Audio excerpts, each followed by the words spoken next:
नौ दुर्गे कहलाती। नौ रूपों में दर्शन देने आई अम्बे माँ, नौ रूपों में दर्शन देने आई अम्बे माँ, नौ रूपों में दर्शन देने आई अम्बे माँ। जय जगदम्बे माँ, बोलो जय जगदम्बे माँ, जय हो जय जगदम्बे माँ, जय जगदम्बे माँ। अरे नौ रूपों में दर्शन देने आई अम्बे माँ, जय जगदम्बे माँ, जय हो जय जगदम्बे माँ, बोलो जय जगदम्बे माँ, जय जगदम्बे माँ। प्रेम से बोलो सारे बोलो और गज के बोलो जय माता की।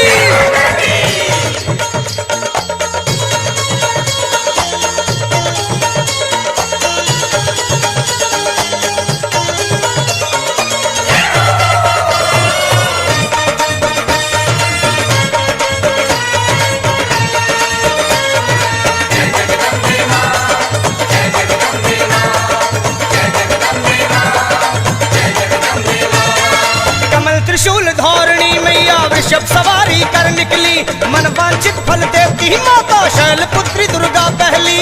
जय जगदम्बे माँ, जय जगदम्बे माँ, जय हो दूजी मैया ब्रह्मचारिणी तपस्चारिणी तप करती, जपमाला कमंडल कर में